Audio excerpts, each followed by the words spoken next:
Very welcome to JE classes मेड परिवार। Hello students, मेरा नाम है प्रीति परियार और आप हमारे साथ पढ़ रहे हैं सिग्नल एंड सिस्टम।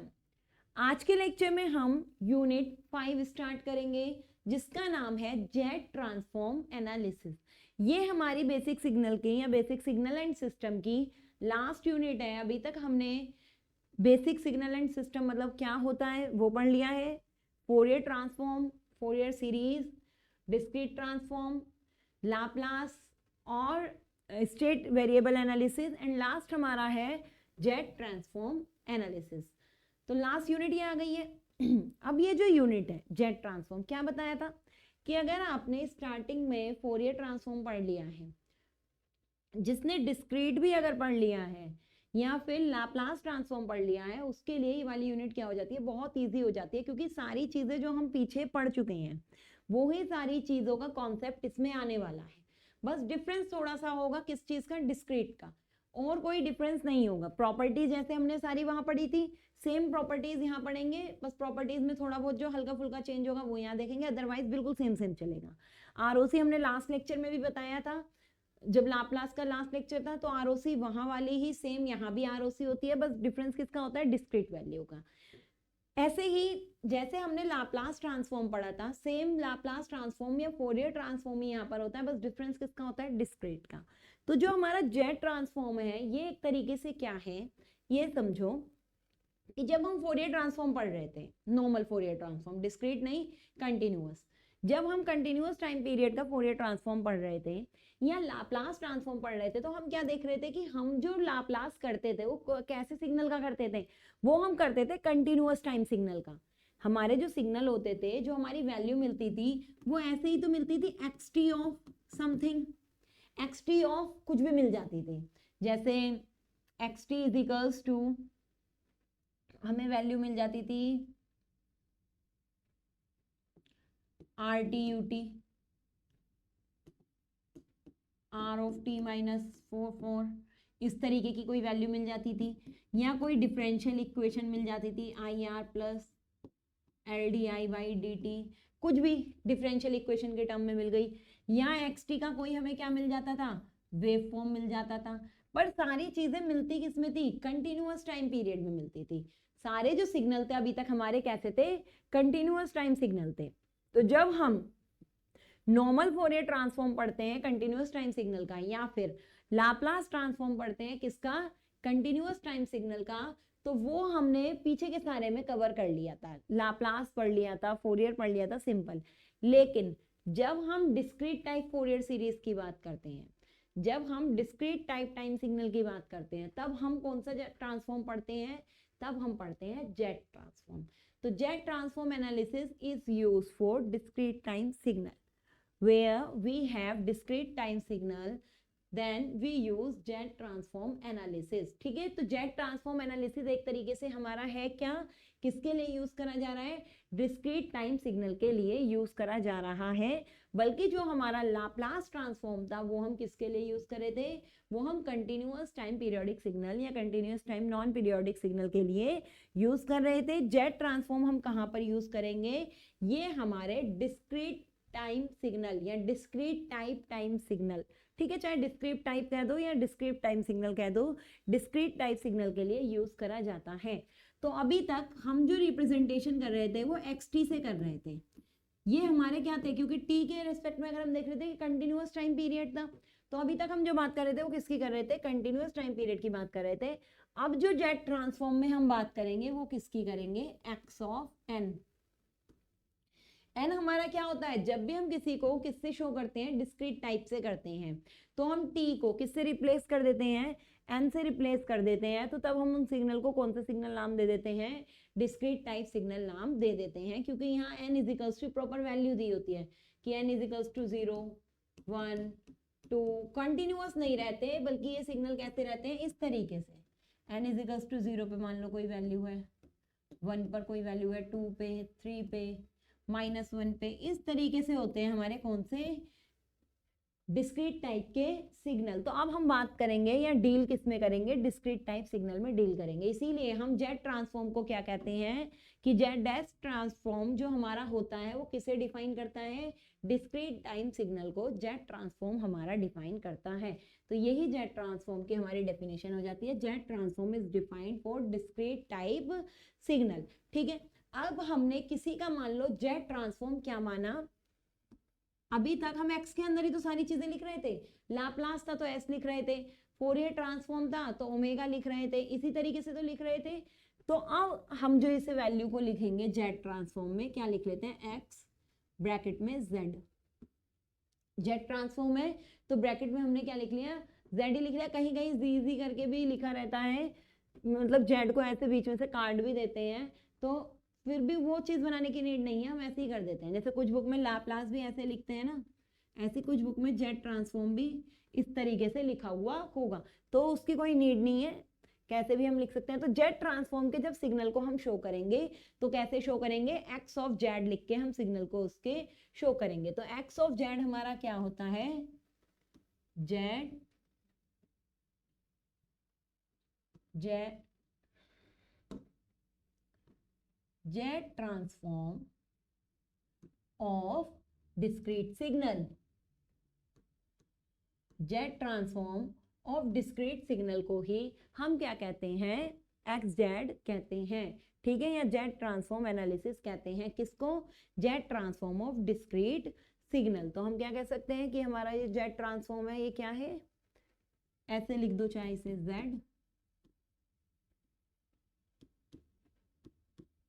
ठीक है, तो जेड को कहा था ना, चाहे ऐसे लिख दो चाहे ऐसे बीच में से काट के लिख दो, एक ही चीज हमारी होती है। तो ये हमने जेड ट्रांसफॉर्म की क्या कर दी, रिप्रेजेंटेशन कर दी।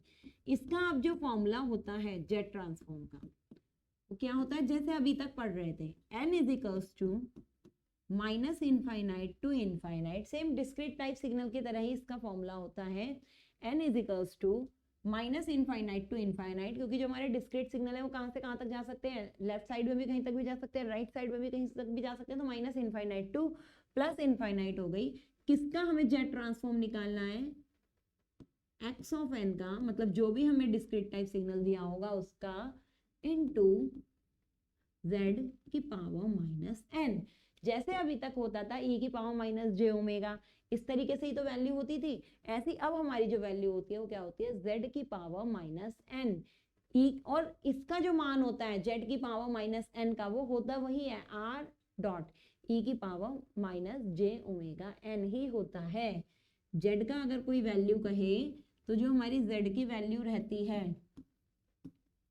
वो क्या रहती है, r डॉट e की power minus j omega D लिखा रहता है, कहीं कहीं खाली ओमेगा भी लिखा रहता है, डिस्क्रीट के लिए डी भी लिख देते हैं, जे ओमेगा एन माइनस ये यही वाला माइनस एन है। तो इस तरीके से हमारा इस जेड की वैल्यू ये होती है, पर क्वेश्चन सॉल्व करने में हम केवल क्या लिखेंगे, जेड की पावर माइनस एन करके ही यहाँ पर लिखेंगे। ये माइनस इन्फिनिटी से इन्फिनिटी क्या दिखाता है, डिस्क्रीट सिग्नल की सीक्वेंस दिखाता है, या सैम्पलिंग ऑफ डिस्क्रीट सिग्नल दिखाता है, माइनस इनफाइनाइट टू इनफाइनाइट। अब क्योंकि इसमें limit minus infinite to infinite है, इसलिए हम इसे क्या कहते हैं, बाइलेटरल, बाइलेटरल जेड ट्रांसफॉर्म। क्या है हमारा ये, बाइलेटरल ट्रांसफॉर्म है, क्योंकि इसमें जो सीक्वेंस है या सैम्पलिंग है वो 0 टू माइनस इन्फिनिटी की तरफ भी है और 0 टू इन्फिनिटी की तरफ भी है। इसका मतलब अगर मान लो कोई स्टेप सिग्नल दिया, स्टेप सिग्नल चाहे वो यूटी हो चाहे यू ऑफ माइनस टी हो, दोनों के लिए हम क्या कर सकते हैं, इस फॉर्मूले को वैलिड कर सकते हैं।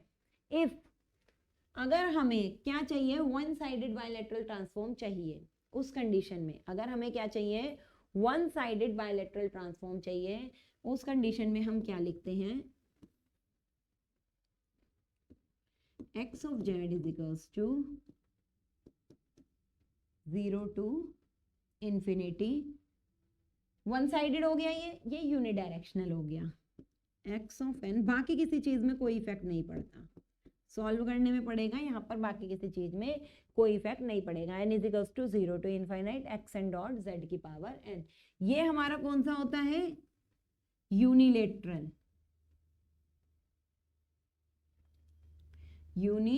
Unilateral jet transform.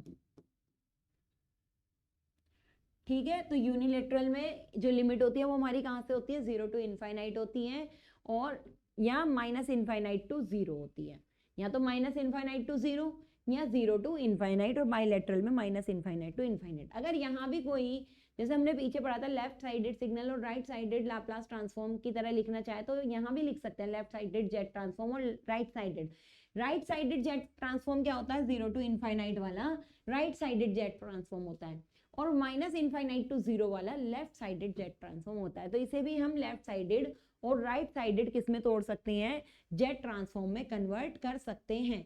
ठीक है, तो ये तो हो गया हमारा किसके बारे में, जेट ट्रांसफॉर्म के बारे में। इसमें हमने क्या बता दिया कि जो जेड की वैल्यू होती है, अगर ये मैंने इस ओवरऑल की वैल्यू लिख दी थी, जेड की पावर माइनस एन की, अगर z की पावर माइनस एन की हमने क्या लिख दी थी, ये पूरी की पूरी वैल्यू लिख दी थी।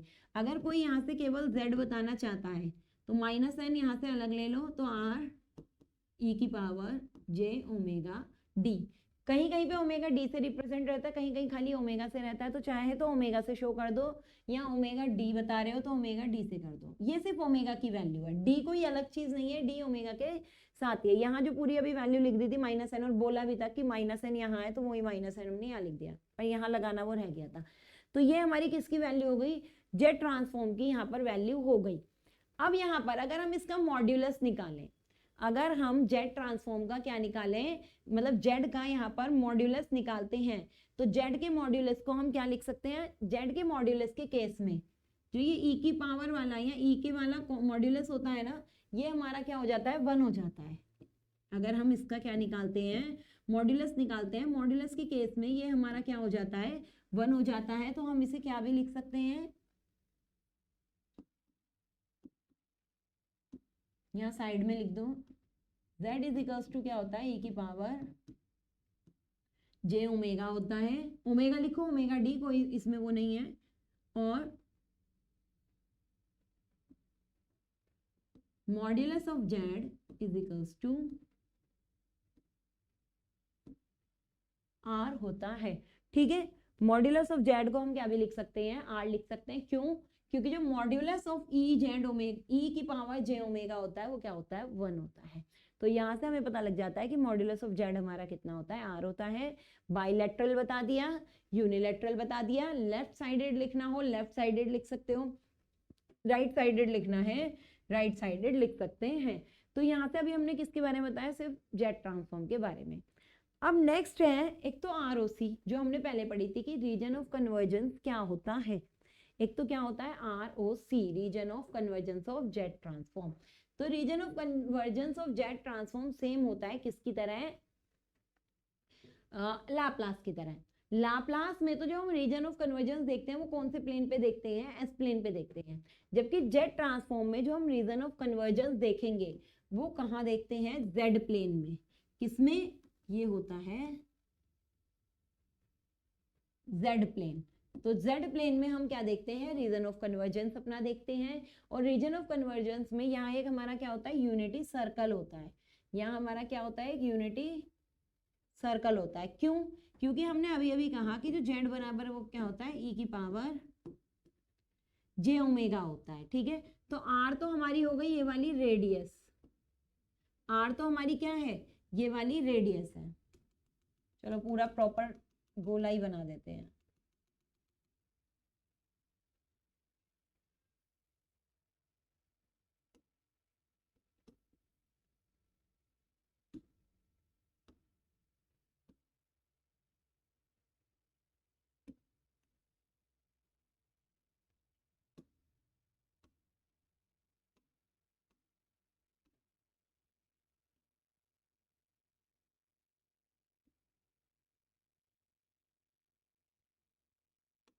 ठीक है, तो ये हो गया हमारा क्या, जेड प्लेन। और इस जेड प्लेन में हमें पता है जो जेड का मॉड्यूलस होता है वो कितना होता है, या जेड बराबर होता है वो कितना होता है,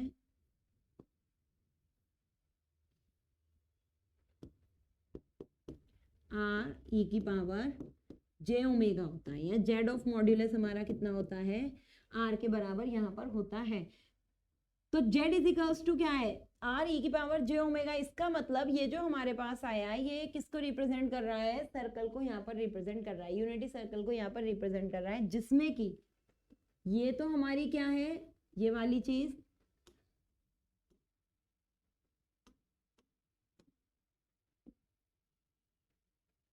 ये हमारे को क्या मिल गई है, रेडियस मिल गई है r, और ये वाला जो पार्ट है ये हमारा क्या है, एंगल। जो ओमेगा होता है वो हमारी होती क्या है, होता है यहाँ पर ओमेगा को हम किस चीज से भी कह सकते हैं कि ये जो सर्कल, अगर मान लो यहाँ पर कोई चीज घूम रही होती, अगर यहाँ पर कोई चीज क्या कर रही होती, घूम रही होती, तब तो हमारी ये कौन सी वेलोसिटी होती, एंगुलर वेलोसिटी होती। पर अभी ये चीज कोई यहाँ पर घूम नहीं रही है, नॉर्मल हमारा सर्कल है और सर्कल में हमने क्या है, ये आर रेडियस है और ओमेगा इसका क्या हो गया, एक तरीके से एंगल हो गया। इस टर्म में हम यहाँ पर ओमेगा को दिखा रहे हैं। तो बचा क्या, बस e की पावर j ओमेगा हमने शो कर दिया, r हमने क्या कर दी, रेडियस शो कर दी। ये हमारा क्या होता है, एक जेड प्लेन होता है। तो यहाँ पर जो जेड ट्रांसफॉर्म में हम आरओसी देखते हैं, जेड ट्रांसफॉर्म में हम आरओसी कहाँ पर देखते हैं, जेड प्लेन में ही देखते हैं। ये हमारा क्या होता है, जेड प्लेन होता है। अब जो भी हमारी वैल्यू आएगी, हमें बस किसकी वैल्यू निकालनी है, जेड की। जेड बराबर क्या लिखना है, आर, और आर से कंपेयर करना है। अगर कोई चीज आर से छोटी होगी, लेस देन होगी, तो वो इस गोले के अंदर आएगी। अगर कोई चीज हमारी ग्रेटर देन आर होगी या ग्रेटर देन जेड होगी, वो गोले से कहाँ आएगी, बाहर आएगी। तो उससे हम क्या निकाल सकते हैं, रीजन ऑफ कन्वर्जेंस की वैल्यू भी वहां पर क्या कर सकते हैं, फाइंड आउट कर सकते हैं। तो यहाँ हमने आपको क्या बता दिया, जेड ट्रांसफॉर्म के बारे में बता दिया। जेड ट्रांसफॉर्म के बाद बात आती है रीजन ऑफ कन्वर्जेंस की। रीजन ऑफ कन्वर्जेंस मतलब आरओसी होता है। आरओसी के बारे में हमने क्या कहा था, लाप्लास ट्रांसफॉर्म में भी एस प्लेन में वो एक क्या था, कॉम्प्लेक्स वेरिएबल, एक रेंज बताता था कि कहाँ तक हमारा क्या होता है, लाप्लास फाइनाइट होता है, या हम उसे फाइंड कर सकते हैं, या हमारा जो सिस्टम हो क्या है, एब्सोल्युटली इंटीग्रेबल है या स्टेबल है। यहाँ पर भी आरओसी से हम क्या कर सकते हैं, स्टेबल सिस्टम की पहचान या कॉजल सिस्टम की पहचान करते हैं। और ये हमारी क्या बताता है, रेंज बताता है, रेंज ऑफ जेड या range of discrete time signal, क्योंकि जो जेड की वैल्यू होती है वो एक्सन की टर्म में आती है ना। तो यहाँ पर भी जो हमारा जेड ट्रांसफॉर्म है वो क्या बता रहा है, Z transform discrete time signal का कन्वर्जेंस बता रहा है कि जो हमारे डिस्क्रीट टाइम सिग्नल है वो कहाँ तक कन्वर्ज है। ये वैल्यू वो बता रहा है किसकी टर्म में, कॉम्प्लेक्स वेरिएबल जेड की टर्म में। इसे भी हमने कॉम्प्लेक्स वेरिएबल क्यों कहा, क्योंकि जेड बराबर भी तो ई जे ओमेगा है ना, और ई जे ओमेगा का मतलब क्या है, ये कॉम्प्लेक्स वैल्यू है। तो इसीलिए हमने जो प्लेन बनाया है, ये भी हमने प्लेन कैसा बनाया है, एक कॉम्प्लेक्स प्लेन हमने यहाँ पर इसे ड्रॉ कर रखा है। तो ये हमारा किसके बारे में हो गया, आरओसी के बारे में हो गया। ठीक है, रेंज ऑफ वैल्यूज होता है आरओसी। शॉर्ट में किसी को लिखना है, डेफिनेशन लिखनी है, तो क्या कह सकते हो कि ROC is range of values of complex variable in z plane. ये कह सकते हो सिंपल कि आरओसी हमारी क्या है, रेंज ऑफ वेरिएबल्स है या कॉम्प्लेक्स वेरिएबल्स है in z plane which defines the discrete time signal x n convergence. कि जो हमें क्या डिफाइन करता है, जो डिस्क्रीट टाइम सिग्नल है एक्सन है, उनकी कन्वर्जेंस को डिफाइन करता है कि वो यहाँ पर इस z प्लेन में कहाँ पर लाई करेंगे। ठीक है, तो ये हमने बता दिया। अब एक क्या करते हैं, एक न्यूमेरिकल देखते हैं और उस न्यूमेरिकल से बताते हैं कि हमारा कन्वर्जेंस कितना होगा, या अगर कोई दे रखा है तो उसका जेड ट्रांसफॉर्म कितना होगा, और जेड ट्रांसफॉर्म के साथ साथ हम उसकी क्या निकाल लेंगे, आरओसी भी निकाल लेंगे। तो एक क्वेश्चन हम देख लेते हैं। ये दे रखा है x n is equals to a की power n u of t, इस तरीके से दे रखा है।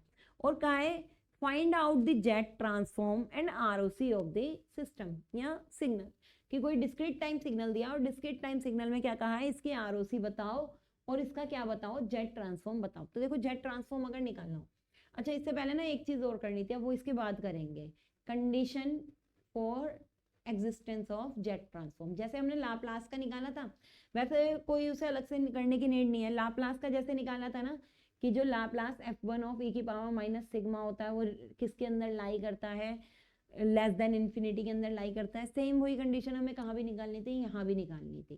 तो अब हमने पहले क्वेश्चन लिख दिया, क्वेश्चन सॉल्व करते हैं, उसके बाद वो कंडीशन भी देख लेंगे।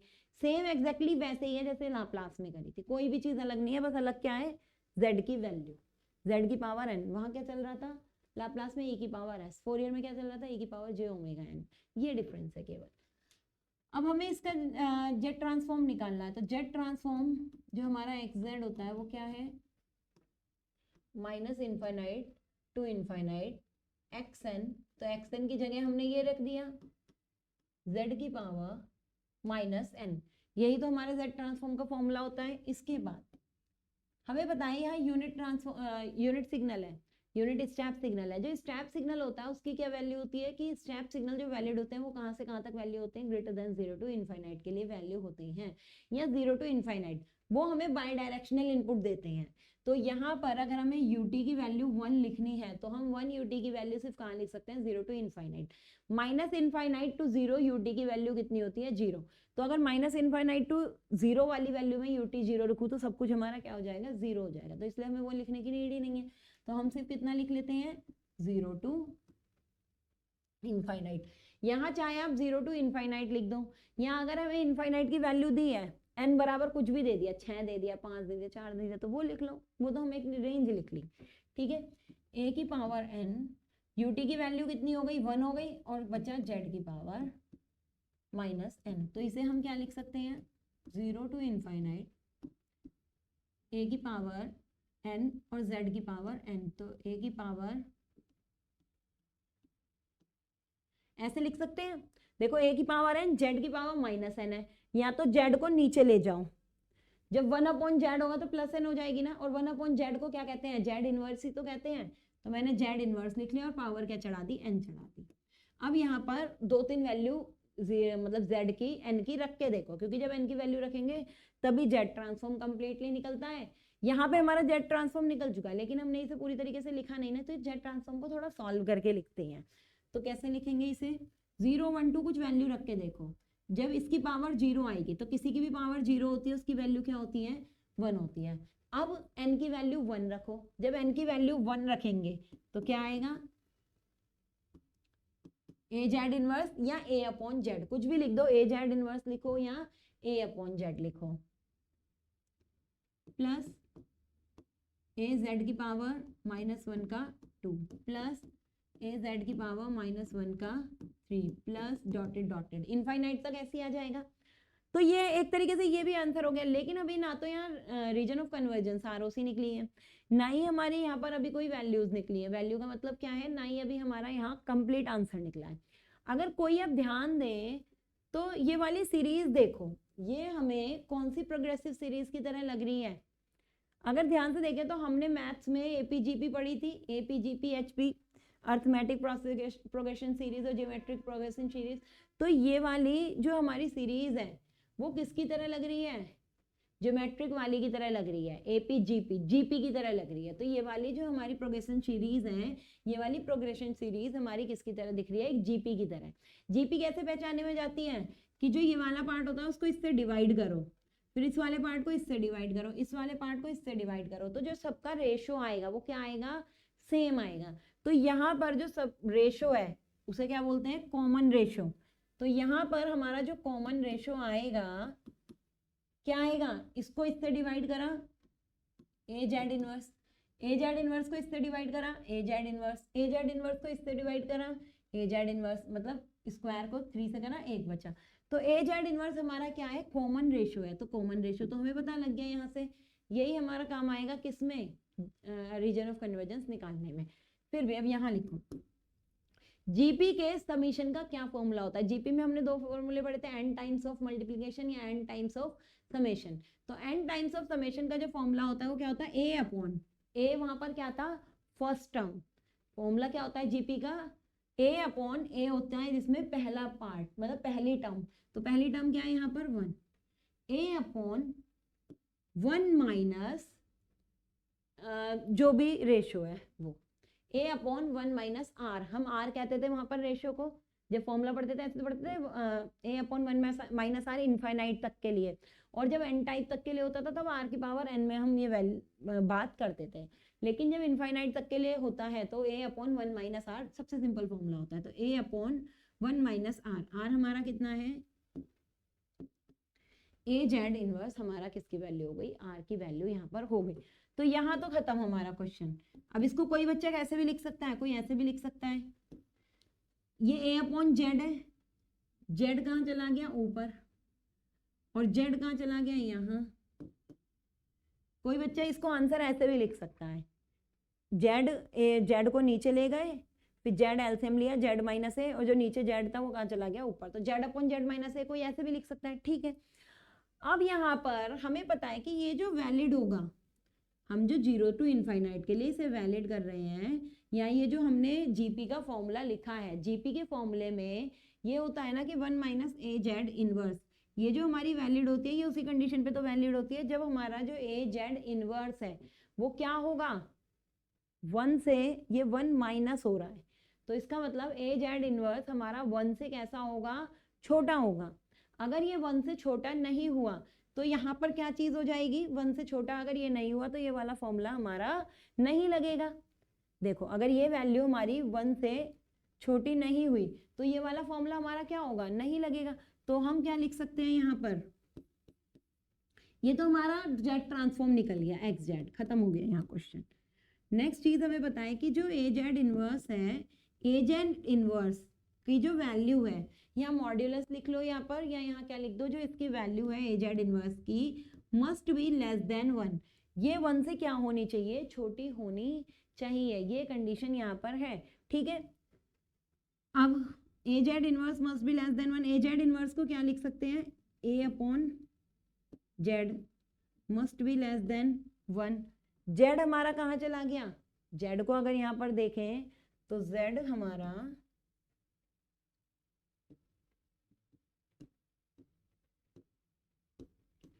ऐसे लिख सकते हैं। अब ए का मॉड्यूलस लगाओ, या ए मॉड्यूलस ऑफ ए भी मान सकते हो, यहाँ पर मॉड्यूलस लगाए रखना है, मॉड्यूलस लगाए रखो। और जेड मॉड्यूलस को हम क्या बोलते हैं, जेड मॉड्यूलस को क्या बोलते हैं, आर। तो इसका मतलब r should be greater than क्या होना चाहिए, ए होना चाहिए। आर हमारा ए से क्या है, बड़ा है। यहाँ पर हमने क्या बता दिया कि जो भी ए की वैल्यू है, यहाँ पर जो हमारा आर होगा, रीजन ऑफ कन्वर्जेंस, मतलब ये जो रेडियस है, तो हमें अगर आरओसी ड्रॉ करनी है तो आरओसी के केस में हमें क्या मिल गया कि जो आर होगा या जो जेड होगा हमारा, वो ए से क्या होना चाहिए, बड़ा यहाँ पर होना चाहिए। तो हमने यहाँ पर आर को क्या कह दिया, ए से बड़ा है। अब हमारे इसमें कि ये जो हमने सर्कल माना, इस सर्कल में हमने क्या कह दिया कि हमारे इसकी जो रेडियस है वो कितनी है, ए है। R should be greater than a होना चाहिए। तो अगर रेडियस हमारी ए से क्या है, ज्यादा है, तो इसका मतलब जो इसका रीजन ऑफ कन्वर्जेंस है वो कहाँ होगा, वो ए से बड़ा, ए से बाहर होगा। तो इसलिए यहाँ से ये निकल के आया कि आर हमारा ए से क्या होगा, ग्रेटर होगा। तो हम ये, या जेड हमारा ए से क्या होगा, ग्रेटर होगा।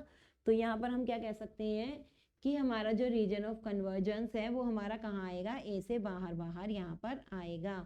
तो कोई भी यहाँ पर लिख देना कि आर जो हमारा है उसे ही जेड कहते हैं। आर बराबर जेड बराबर ग्रेटर देन ए हमने ये रेडियस कह दी है यहाँ पे, क्योंकि इन्होंने वैल्यू दी हुई है और उससे हमारा ये सारा वैल्यू निकल गई। तो ये हमने क्या निकाला, रीजन ऑफ कन्वर्जेंस के बारे में निकाला कि रीजन ऑफ कन्वर्जेंस यहाँ पर कैसे फाइंड आउट करते हैं। अब नेक्स्ट चीज जो हमने कहा था रह गई हमारी,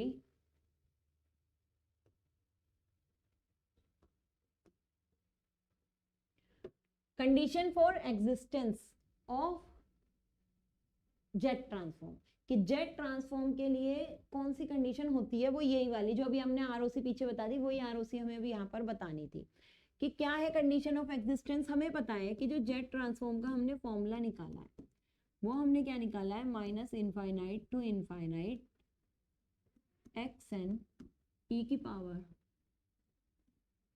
एक्स एन जेड की पावर माइनस एन। यही हमने क्या निकाला था, जेट ट्रांसफॉर्म का यहाँ पर फॉर्मूला निकाला है। अब हमें यहाँ पर पता है कि जो एक्सएन है वो जेट ट्रांसफॉर्म का क्या है, जेट ट्रांसफॉर्म है, और अगर इनवर्स जेट ट्रांसफॉर्म कर दें तो वापस हमें क्या मिल जाएगा, एक्सएन मिल जाएगा। और इस कंडीशन में ये जो हमने क्या कहा है, एक्सएन की वैल्यू है, यहाँ पर ये जो एक्सएन या एक्स जेड की वैल्यू है वो हमारी क्या होनी चाहिए, माइनस इनफाइनाइट से इनफाइनाइट के बीच में आनी चाहिए। तो हम ये भी कह सकते हैं कि जो एक्स ऑफ जेड है वो हमारा लेस देन कितना होना चाहिए, इन्फिनिटी होना चाहिए, इसकी वैल्यू हमारी लेस देन कितनी आनी चाहिए, इन्फिनिटी आनी चाहिए। तो हम ये भी कह सकते हैं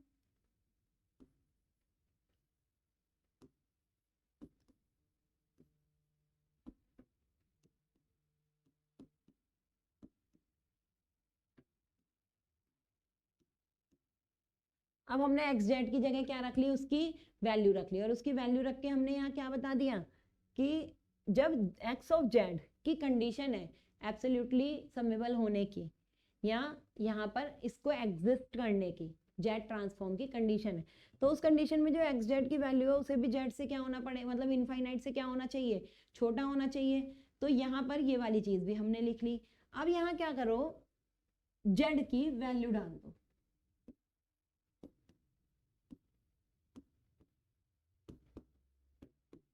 जेड हमने क्या बताया था, आर ई की पावर जे ओमेगा, इतना बताया था। अब ओमेगा एन दोनों के साथ साथ कहाँ ले लो, अलग अलग ले लो।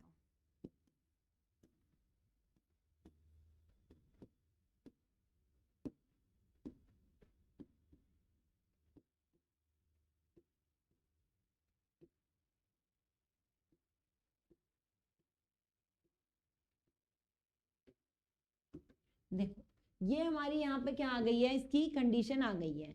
अब इसके बाद हम यहाँ पर क्या कह सकते हैं, सेम चीज जो पहले भी कही थी कि जो ई की power minus j omega N है, या एन की वैल्यू अगर रखते हैं तो यहाँ पर जीरो वाली कंडीशन के लिए ई की power minus omega to omega अगर हम निकालें तो यहाँ पर ई की power minus j omega n हमारा क्या होता है, 1 होता है। तो उस कंडीशन से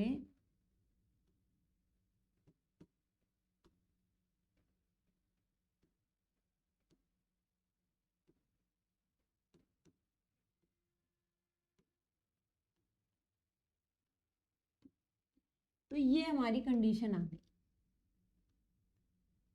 जब लाप्लास करा था तो क्या आया था, एक्स टी ई की power minus S T is less than 1, ये should be less then infinite होना चाहिए। तो यही इसके लिए कंडीशन है कि इसकी वैल्यू भी शुड बी क्या होनी चाहिए, डॉट आर की पावर माइनस एन। निकाला कहां से था, जेड की पावर माइनस एन से चले थे।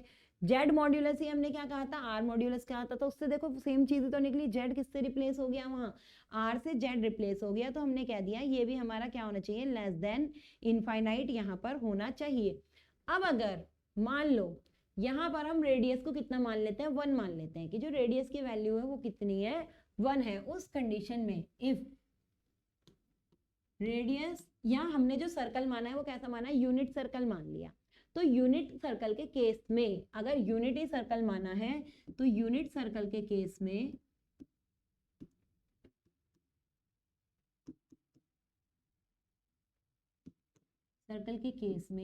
एक्स ऑफ एन, आर की पावर आर 1 लगा, 1 की पावर माइनस में कुछ भी हो प्लस में कुछ भी हो हमेशा क्या होता है, 1 ही होता है।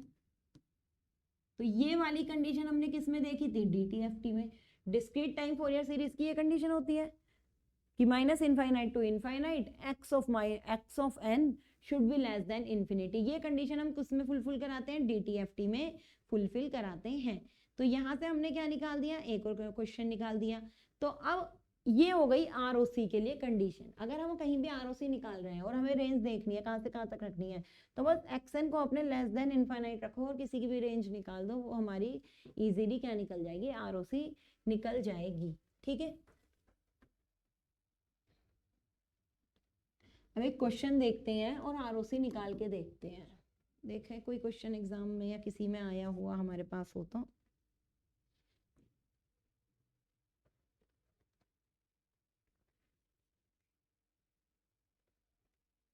फिर उसके बाद हम प्रॉपर्टीज ऑफ आरओसी पढ़ेंगे नेक्स्ट टॉपिक पर। उससे पहले कोई एक क्वेश्चन देखते हैं जो हमारा आया हुआ हो एग्जाम में।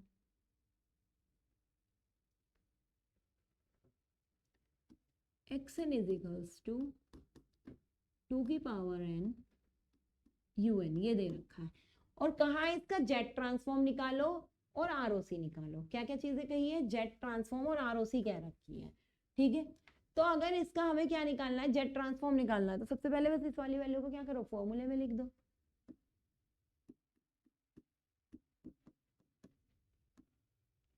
ये एक्स जेड हमने लिख लिया, x z is equals to क्या होगा, minus infinite to infinite two की power n u of n z की power minus n। u of n किसके लिए 1 होता है, 0 to 1 के लिए। अगर u ऑफ माइनस n हो गया, यहाँ अगर u ऑफ क्या हुआ, माइनस n हुआ, तो याद रखना माइनस n के केस में क्या होगा। अब पीछे एक क्वेश्चन में एक चीज और देखो, यहाँ पर चलो वो इरेज हो गया, वरना उसमें एक चीज बतानी थी, यहाँ बता देंगे जो हमने लास्ट वाले में नहीं बता पाए, यहाँ पे बताएंगे। 0 to इनफाइनाइट 2 की पावर n z की power minus n, 0 to infinite z की पावर 2 डॉट z की पावर माइनस 1 की पावर n, इनफाइनाइट ये आ गया 2 डॉट जेड की power Z inverse minus N. Same पिछले वाले की तरह है, पिछले वाले में क्या था, a की पावर n था, यहाँ a की पावर n की जगह हमने क्या कर दिया, 2 की पावर n कर दिया। तो जहां भी a था उसे किससे रिप्लेस कर दो, 2 से रिप्लेस कर दो। तो जो सीरीज इसकी बनेगी वो क्या बनेगी, 1 plus 2 dot z inverse plus 2 dot z inverse का square plus 2 dot z inverse का क्यूब प्लस। अब सेम देखो, ये भी तो जीपी है, हर बार जो इसका रेशो आ रहा है कॉमन रेशो वो 2 डॉट ई की जेड की पावर माइनस एन आ रहा है। तो इसका मतलब जो कॉमन रेशो है वो कितना है, 2 डॉट जेड की पावर माइनस 1 हमारा यहाँ पर आ रहा है। तो पहले तो जीपी का फॉर्मूला लिख दो। जीपी का फॉर्मूला क्या होता है, first term divide by 1 minus common ratio, और यहाँ पर अगर निकाले तो जेड अपॉन जेड माइनस 2 भी हमारा निकलेगा। तो ठीक है, ये तो हो गया जेड ट्रांसफॉर्म। तो ये हमने किसी का क्या निकाल दिया, जेड ट्रांसफॉर्म निकाल दिया। तो चाहे जेड इनवर्स में लिखो चाहे किस में लिखो, जेड के टर्म में लिख लो। इसके बाद आरओसी निकालनी है। आरओसी हमारी क्या होती है कि ये वाली जो वैल्यू होगी ये 1 से छोटी होनी चाहिए। तो 2 dot z inverse should be less than 1 होनी चाहिए। अब 2 upon Z inverse should be less than 1, Z inverse था तो उसे कहाँ ले गए, नीचे ले गए। तो 2 modulus of 2 is 2, 2 should be less then z, modulus z is called r, r should be greater than 2। तो ये हमारा क्या आ गया, रीजन ऑफ कन्वर्जेंस हो गया। तो रीजन ऑफ कन्वर्जेंस हमें कहाँ मिलेगा, r is equals to greater than 2। तो अगर हम पे यूनिटी सर्कल है, यूनिट सर्कल की जो हमारी रेडियस होगी वो कितनी होगी, 1 होगी। उस कंडीशन में जो हमें रीजन ऑफ कन्वर्जेंस मिलेगा वो कहाँ मिलेगा, सर्कल के बाहर हमें मिलेगा। तो ये हमने यहाँ पर क्या कर लिया, अपना एक क्वेश्चन देख लिया कि z इजिकल्स टू हमें कितना मिला है, या r इजिकल्स टू हमें क्या मिला है, ग्रेटर देन 2। अब देखो जो बताने वाली बात पीछे भी थी, पीछे भूल गए थे, यहाँ बताते हैं। सेम जैसे हमने लाप्लास में कहा था कि अगर हम u को देखें, बस u अगर हमारा अंदर वाली पार्ट उसका पॉजिटिव है तो जो हमारा रीजन ऑफ कन्वर्जेंस निकलेगा वो ग्रेटर देन करके निकलेगा। जो भी रीजन ऑफ कन्वर्जेंस, जैसे वहां सिग्मा निकलता था ग्रेटर देन e की पावर में जो चीज थी उससे, ऐसे यहाँ un है तो हमेशा जो z है वो ग्रेटर देन निकलेगा किससे, जो भी यहाँ a की पावर में वैल्यू है, मतलब a जहां पर लिखा हुआ है। तो a यहाँ पर कितना है, देखो 2, n को नहीं देखना है, n यहाँ देखना ही नहीं है, पावर वाली चीज, पावर तो केवल वो n ही है, उसे नहीं देखना है। सिर्फ किसे देखना है, जो यहाँ पर वैल्यू पुट करी गई है बस इसे देखो, और un को देखो। un पॉजिटिव है तो r या z ग्रेटर होगा किससे, इससे। जब यहाँ 4 आ जाएगा तो 4, लेकिन u ऑफ माइनस n हो गया। अगर यहीं पर u ऑफ ये क्या होता, माइनस n, तो देखो यहाँ लिमिट चेंज हो जाती है ना, माइनस इन्फिनिटी टू 0 होता या 0 टू माइनस इन्फिनिटी होता। तो हमें अपने आप ही पता है कि यहाँ जो फॉर्मूला होता है यही बदल जाता, यहाँ पर जो फॉर्मूला होता है यही बदल जाता, जब उस कंडीशन में 2z inverse should be greater then 1 होना चाहिए था। और जब वो शुड बी ग्रेटर देन 1 होगा तो z जब यहाँ जाएगा तो अपने आप साइन चेंज हो जाएगा। तो हमें क्या याद रखना है कि अगर यहाँ पर u ऑफ माइनस एन है तो हमेशा z लेस देन a होगा,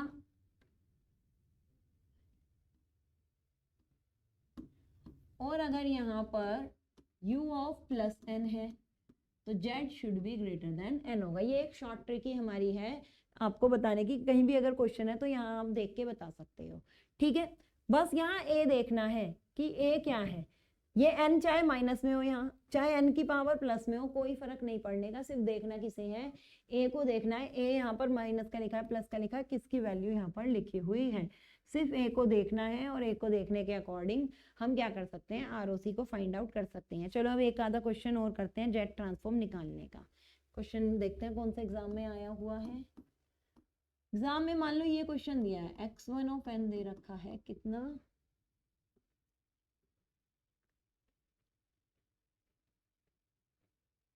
1 4 3 2 5 1 4 3 2 5 और एरो लगाया है यहाँ। तो देखो डिस्क्रीट टाइप सिग्नल में क्या होता है, डिस्क्रीट टाइप सिग्नल में जहां एरो लगा देते हैं वहीं पे n बराबर 0 होता है। डिस्क्रीट टाइप सिग्नल में जहां एरो लगाते हैं वहीं n बराबर 0 होता है। और ये एरो यहाँ लगाए, ये एरो कहाँ लगाए, यहाँ लगाया, और सिग्नल उधर को है तो ये राइट साइडेड हो गया। अगर एरो किनारे पे लगा होता और सिग्नल सारे इधर को आते तो वो लेफ्ट साइडेड होता। इसका मतलब अब जो सिग्नल यहाँ लिखे है ना, अब जो डॉटेड डॉटेड होगा हम इसके आगे जोड़ सकते हैं, इससे पहले नहीं। तो n बराबर 0 यहाँ है तो 1 2 3 4 यहाँ होगा। अगर एरो बीच में होता है यहाँ तो n बराबर 0 ये होता है, ये 1 होता है, ये 2 होता है, ये -1 होता है, -2 होता। तो एरो जहां पर होता है वो n बराबर क्या होता है, 0 होता है। उससे आगे वाले प्लस के और उससे पीछे वाले किसके होते हैं, माइनस के होते हैं, क्योंकि बोथ साइडेड सिग्नल में आगे की तरफ भी वैल्यू होती है, पीछे की तरफ वैल्यू होती है। राइट साइडेड सिग्नल में बस आगे की तरफ होती है, लेफ्ट साइडेड सिग्नल में सिर्फ लेफ्ट की तरफ होती है। तो यहाँ पर हमें किसकी वैल्यू पता लग गई, x इज टू n की वैल्यू यहाँ पर पता चल गई। अपना फॉर्मूला लगाओ, जेड ट्रांसफॉर्म फाइंड आउट करना है ना इसका, तो जेड ट्रांसफॉर्म का क्या फॉर्मूला है, sigma is equals to minus infinity to infinity. अब फॉर्मूला तो चलो पहले लिख लो,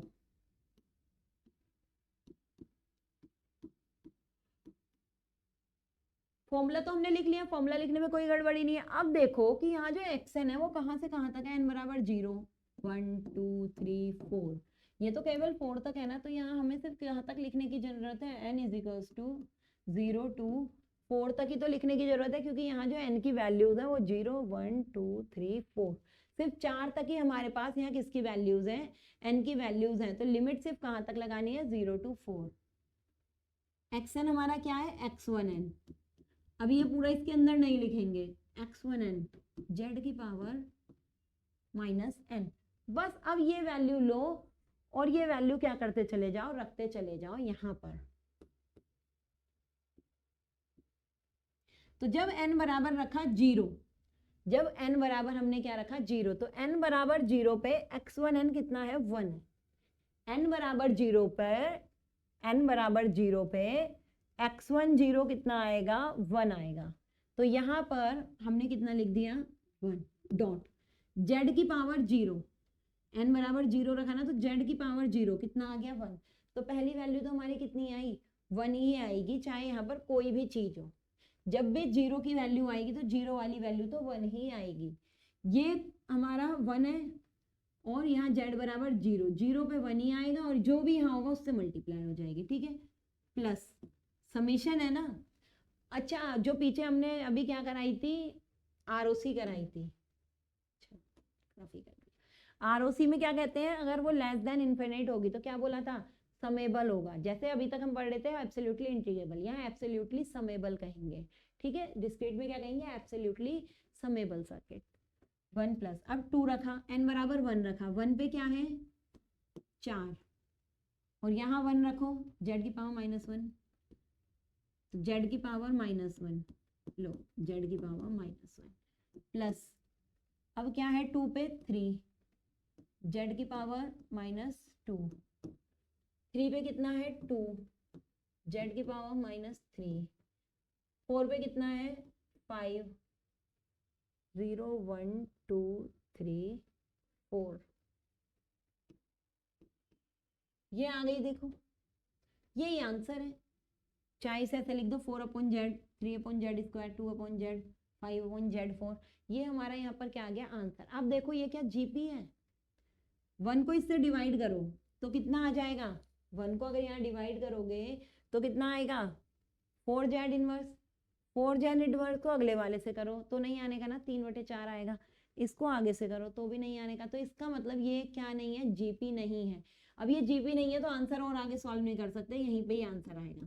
कोई बच्चा लिखना चाहता है तो इस आंसर को बस बटे में करके जरूर लिख सकता था, तो भी उसका गलत नहीं होता। अगर कोई ऐसे लिखेगा ना तो भी उसका ये आंसर गलत नहीं होगा, अगर कोई सोचे गलत हो जाएगा। ये भी आंसर है, पर यहाँ एक जीपी नहीं लग रही, और क्योंकि यहाँ एक जीपी नहीं लग रही तो हमारा आंसर यहीं पे हो जाएगा। तो x = n पे हमारा ये आंसर जेड ट्रांसफॉर्म आ गया। ठीक है, तो ये क्या आ गया, जेड ट्रांसफॉर्म आ गया। तो बहुत सारे फंक्शन का ऐसे दिया होगा, बस एरो देखना है। अगर किसी क्वेश्चन में एरो नहीं दिया है तो उसे मान के चलना है राइट साइडेड से। अगर यहाँ पर मान लो क्वेश्चन दिया होता और एरो नहीं दिया होता, तो जब एरो नहीं दिया उस कंडीशन में अपने आप एरो को यहाँ मानकर n = 0 से डिफॉल्ट कंडीशन वाली मानकर इसे क्या करना, सॉल्व करना शुरू करना। पर 1 4 3 2 5 हमने इसमें क्या करा था, एरो दे दिया था। तो जब इसमें एरो दिया तो हमने निकाल के देख लिया कि इसकी वैल्यू यहाँ पर क्या आती है। ठीक है, अब अगर कोई कहे कि ये कैसा सिस्टम है, हमने पीछे पढ़े थे ना कॉजल, एंटी कॉजल, ये सारी चीजें भी पढ़ी थी। तो चलो अभी कॉजल एंटी कॉजल नहीं बताया, वो बताएंगे, तब देखना भी सिखा देंगे। कॉजल, एंटी कॉजल या नॉन कॉजल कैसी है वैल्यू होती है, स्टेबल है या नहीं है, वो सब चीज भी हम क्या कर लेंगे इसमें फाइंड आउट कर लेंगे। इसके बाद 1-2 क्वेश्चन और। अगर मान लो ये एरो यहाँ होता, अगर ये एरो यहाँ होता तो n = 0 यहाँ होता, n = 1, n = 2, n = -1, n = -2। तो अब जो लिमिट होती वो -2 to +2 होती। अब जो लिमिट होती वो क्या होती, अगर एरो मैंने 3 पे कर दिया तो अब लिमिट कहाँ होती, -2 to 2। ठीक है,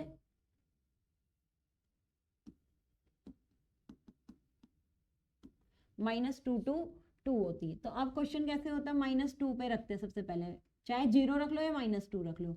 -2 1 है, z की पावर -2 कितना हो जाता, +2, माइनस माइनस प्लस,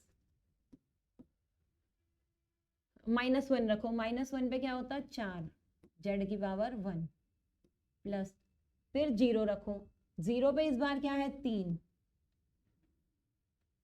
z की पावर 0 1, फिर से 1 रखो तो 2 z इनवर्स प्लस, फिर से 2 रखो तो 5, ये आंसर आता। फिर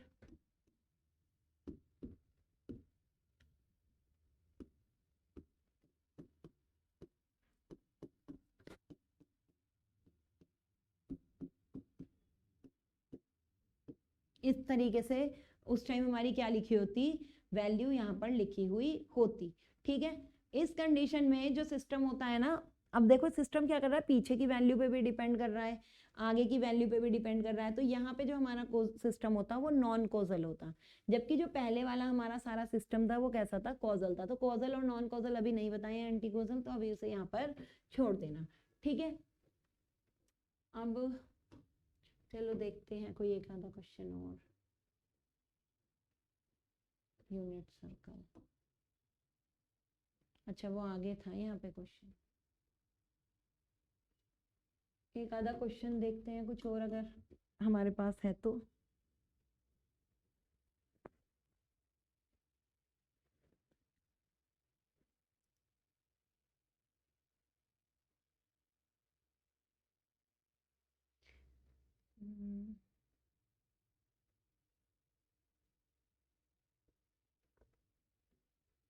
एक ये क्वेश्चन है, हाफ की पावर NUN 1/3 की पावर NUN प्लस 1/4 की पावर NUN, शायद यही क्वेश्चन है। चलो इसे और सॉल्व करना है, और इसे थोड़ा सा सॉल्व करके दिखाते हैं, फिर सारा तुम करके दिखाओगे कि कैसे होगा। इसका सेम कहा है कि ROC भी बता दो क्या ROC होगी, और ये भी बता दो कि इसका जेड ट्रांसफॉर्म क्या होगा। हमने जो पीछे वाला क्वेश्चन करा था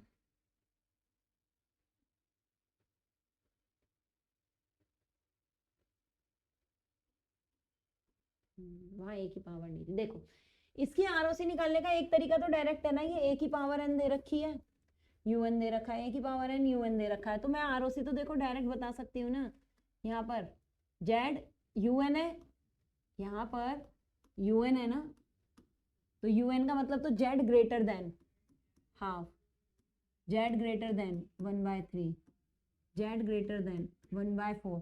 तो देखो चाहे जेड लिख लो या आर लिख लो, ये चीज तो हमने यहाँ से डायरेक्ट बता दी यूएन, यूएन को देख के क्या कहा था, ए दिखना और यूएन होगा तो greater than, u of minus n होगा तो लेस देन, तो ये हमने आरओसी तो इसकी डायरेक्ट बता दी, तो कोई आरओसी कहेगा डायरेक्ट बता दी।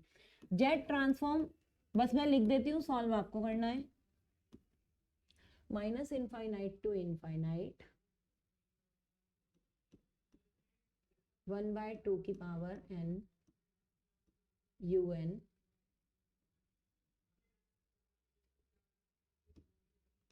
जेड की power minus n plus 1/2 un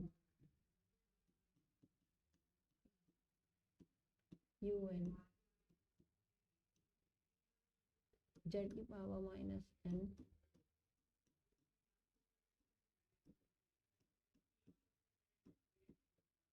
ये हो गया।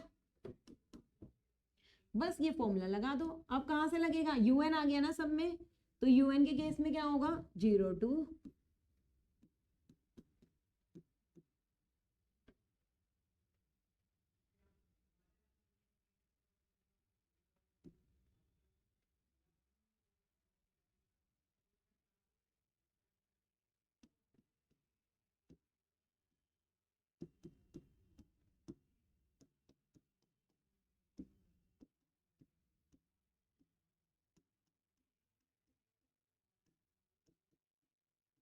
लो, बस यहाँ पर 0 से 2-3 वैल्यू रख के देख लो, 1 2 3 4 इसमें रखो, 1 2 3 4 उसमें रखो, 1 2 3 4 मतलब 0 1 2 3 0 1 2 3 0 1 2 3 रख दो।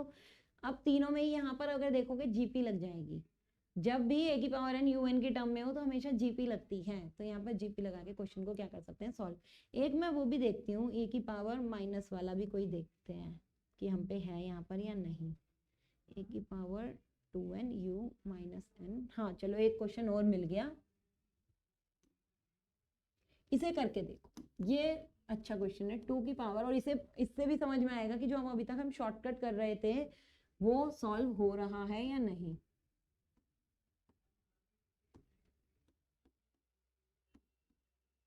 यही है माइनस ए की power 2n u minus n minus 4 a की पावर, हाँ यही क्वेश्चन हमारे पास आ गया। ठीक है, ये आ गया क्वेश्चन अब हमारे पास। अब इसे सॉल्व करते हैं, इसकी देखते हैं आरओसी हमारे शॉर्टकट वाले मेथड से निकलेगी या नहीं। Minus infinite to infinite minus a की power 2n u minus n minus 4 z की पावर माइनस एन। अब देखो यहां पर प्रॉपर्टी किसकी लगेगी, यहां हमारी प्रॉपर्टी लगेगी कौन से वाले फंक्शन की, यहाँ पे जो प्रॉपर्टी लगेगी कौन से वाले फंक्शन की, यूनिट स्टेप की। यूनिट स्टेप की कौन सी, यूनिट स्टेप की डिस्क्रीट की, यूनिट स्टेप की डिस्क्रीट की क्या है, यू को देखो यहाँ सॉल्व करो, माइनस एन प्लस 4, इसे हम ऐसे भी तो लिख सकते हैं, लिख सकते हैं ना, तो यहां से n बराबर क्या निकल गया, -4 ही तो वैल्यू निकली, u of minus n plus 4 को जब हमने लिखा स्टेप सिग्नल को, तो जो ये होता है ये बराबर हमारा u ऑफ n प्लस 4 होता है, तो यहाँ से n इजिकल्स टू -4 ही तो निकला। तो इसका मतलब जो यहाँ पर यूनिट स्टेप फंक्शन 1 देगा, यूनिट स्टेप फंक्शन 1 हमारा कहाँ देगा, निगेटिव वाले पार्ट में देगा। यूनिट स्टेप फंक्शन हमारा 1 कहाँ देगा, निगेटिव वाले पार्ट में यूनिट स्टेप फंक्शन हमारा 1 देता है। तो हम इसे कैसे लिख सकते हैं यूनिट स्टेप फंक्शन को, यहाँ साइड में पहले बता देती हूँ, फिर हम अलग से बताएंगे कि इसकी मतलब क्या है। इसका मतलब है n is equals to -4, n is equals to -4। तो यहाँ पर जो यूनिट स्टेप फंक्शन है ऐसे n इज इक्वल्स टू -4 से है, तो n इज इक्वल्स टू -4 यहाँ पर वैल्यू आ गई। लेकिन -4 से ये जा कहाँ रहा है, जो ये बन जाएगा माइनस इनफाइनाइट की साइड जाएगा। ये जो जा रहा है n+4 का मतलब क्या है, माइनस इनफाइनाइट की साइड, क्योंकि यहाँ u ऑफ माइनस n है। क्या है, u of minus n, u of minus n यही तो होता है, ये u ऑफ माइनस n होता है, same u of minus t की तरह। जो यूनिट स्टेप और यूनिट स्टेप में डिस्क्रीट होते हैं वो दोनों एक दूसरे के सेम सैंपल्ड होते हैं, लेकिन डेल एक दूसरे के सैंपल्ड नहीं होते, लेकिन यूनिट वाले एक दूसरे के सैंपल्ड होते हैं। अगर हम यूटी को u ऑफ माइनस टी से रिप्लेस करें तो हो सकता है, तो हमने यूटी को u ऑफ माइनस टी से कर दिया। तो यहाँ पर देखो u ऑफ माइनस n+4 है, तो n+4 को n इज इक्वल्स टू -4 से हमने टिक कर दिया, और माइनस n है, तो इसका मतलब ये वैल्यू हम इधर की तरफ बना सकते हैं। तो यही मैंने वहां पर रिप्रेजेंट करा है। तो ये हमें पता होना चाहिए स्टेप सिग्नल से, तो इसलिए डायरेक्ट यहाँ वैल्यू नहीं लिखी थी। माइनस को बाहर ले लो, माइनस इनफाइनाइट यही तो होती है limit, minus infinite to 0, 0 to infinite. तो हमें यहाँ 0 टू इनफाइनाइट तो कुछ नहीं मिलना, लेकिन माइनस इनफाइनाइट से 0 में भी कहाँ पे मिलेगा, 0 तक नहीं मिलेगा, 4 तक मिलेगा। अभी हमने देखा ना कि n बराबर 4 से शुरू है तभी 1 आएगा। हम ये क्यों कर रहे हैं, हम यही से 1 बनाने के लिए यहाँ लिमिट चेंज करते हैं, ताकि u ऑफ माइनस n -4 की जगह क्या रख ले, 1। अगर यहाँ 1 नहीं बना पाएंगे तो हमारा क्वेश्चन क्या नहीं होगा, सॉल्व ही नहीं होने का कभी। ये लिख लिया। अब अगर हमें क्या करनी है, लिमिट चेंज करनी है, तो लिमिट को हमें क्या करना है, 4 से पहुंचाना है। लिमिट हमें क्या करनी है, 4 से पहुंचानी है। तो हम इसे क्या भी कर सकते हैं, z की पावर -n है, ठीक। अब मैं इसे क्या भी लिख सकती हूँ, अभी ऐसे ही लिखे रहने दो, चलो माइनस इनफाइनाइट टू -4। अभी हमने क्या कर लिया, इसे ऐसे ही लिख दिया। अब मैं इसको अगर z की पावर में खोल के लिखूं, तो z की पावर हमें अगर n बनानी है तो z और a को कैसे लिख सकती हूँ मैं, a स्क्वायर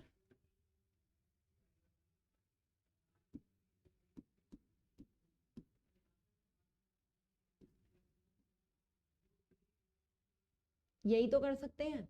अभी तक देखो हम पीछे यही तो कर रहे थे ना, सिर्फ कॉमन किसे ले रहे थे, z की पावर -n बना के बाहर क्या कर ले रहे थे, n कॉमन ले रहे थे।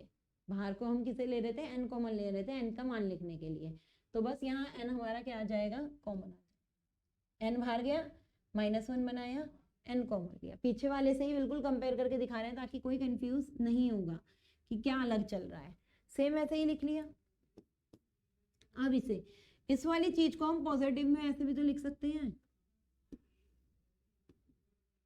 माइनस वाली चीज को हमने यहाँ पर क्या कर दी, लिमिट इसकी चेंज कर दी। तो हम इसे कैसे भी लिख सकते हैं, 4 to infinity a square z की पावर -n, और यहाँ माइनस का साइन घटेगा, तो यहाँ से हम इसको क्या कर सकते हैं, चेंज कर सकते हैं। ये हमारा क्या आ जाएगा, a की पावर -2 z की पावर n।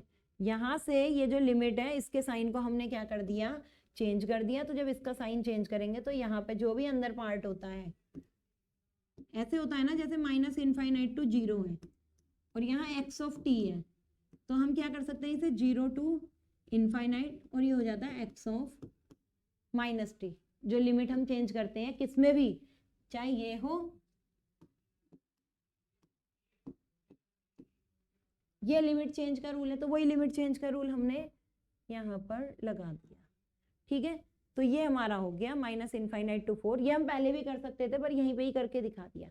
अगर यहाँ करते तो सेम चीज थी, यहाँ साइन बदलता, फिर यहाँ पर साइन बदलता। तो हमारे पास क्या आ गया, a की पावर -2z। अब रूल क्या है, इसको जो हमें कंपेयर कराना है, जो हमने पीछे कंडीशन निकाली थी एग्जिस्टेंस वाली, तो एग्जिस्टेंस वाली कंडीशन ऐसे ही तो निकाली थी, लेस देन इन्फिनिटी वाली। और यहाँ भी हमें बताइए क्या है, 4 से इनफाइनाइट के बीच में है, तो इसे भी हम क्या कह सकते हैं कि ये लेस देन इन्फिनिटी वाली यहाँ पर चलेगी। लेकिन अगर ये यूनिट सर्कल के लिए हम ले रहे हैं, हम सारा जो पढ़ रहे हैं वो यूनिट सर्कल के लिए ही तो ले रहे थे। यहाँ हमने जो अभी तक देखा था उसमें हम आरओसी को कैसे डिफाइन कर रहे थे, ये तो यहीं पे ही हो गया, बस यहाँ पर अब 4 से ऊपर वैल्यू रख के देखना, आंसर निकल जाएगा जेड ट्रांसफॉर्म का। तो हम जेड ट्रांसफॉर्म नहीं निकाल रहे, बस यहाँ पे आरओसी करा रहे हैं। तो आरओसी कराने में क्या है, यहाँ पर हम क्या कहेंगे, a minus square z is less than 1। क्यों? क्योंकि जब अभी आप इसे सॉल्व करोगे ना तो ये क्या बनेगी, जीपी बनेगी। तो जीपी बनने पे ये इसका क्या आ जाएगा, कॉमन रेशो आ जाएगा। कॉमन रेशो 1 से हमारा क्या होना चाहिए, छोटा होना चाहिए। ये बहुत बार कर चुके हैं इसलिए अब इसे नहीं लिख रहे हो, डायरेक्ट बता रहे हैं ये जीपी बनेगी। तो ए की पावर जेड ऐसी रहने दो,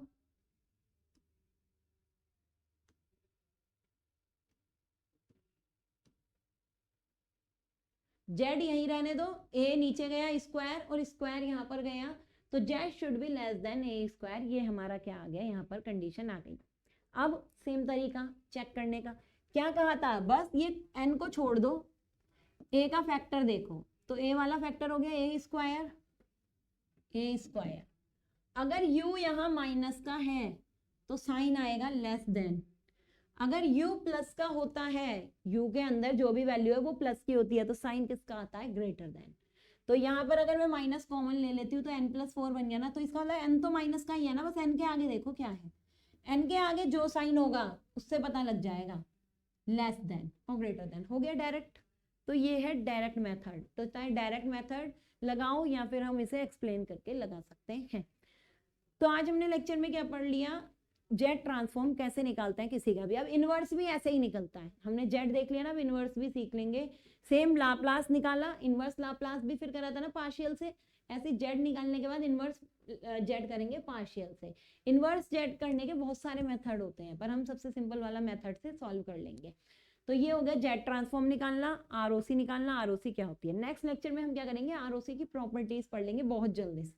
जैसे हमने लाप्लास की पढ़ी थी, ऐसे ही हमारी किसकी प्रॉपर्टी होती है, आरओसी की प्रॉपर्टी होती है, वो हम नेक्स्ट में पढ़ेंगे। और आरओसी की प्रॉपर्टी पढ़ने के बाद हम जेड ट्रांसफॉर्म की प्रॉपर्टी पढ़ेंगे, जैसे linearity, time scaling, time shifting, वो बहुत जल्दी से पढ़ लेनी है, नेक्स्ट लेक्चर में कंप्लीट कर लेंगे।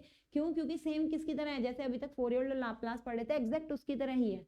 तो अभी इतनी सारी हमने एक्सप्लेन करके पढ़ ली, तो यहाँ पर हम क्या करेंगे, बहुत जल्दी जल्दी से उन्हें पढ़ लेंगे। एक आधे में जहाँ जरूरत पड़ी शिफ्टिंग की, शिफ्टिंग दिखा देंगे, वरना नोट्स में हमने सारी प्रॉपर्टी को क्या कर रखा है, एक्सप्लेन करके शो कर रखा है। नोट्स में बिल्कुल एक्सप्लेन करके बता रखी है एक एक प्रॉपर्टी, चाहे वो किसी भी चैप्टर की हो, और एग्जाम में जो आता है वो तो एग्जैक्ट हमने वैसे ही दे रखा है। तो यहाँ पर इस लेक्चर को हम यहीं पे खत्म करते हैं। अब आपसे मिलेंगे नेक्स्ट लेक्चर में, तब तक के लिए गुड बाय।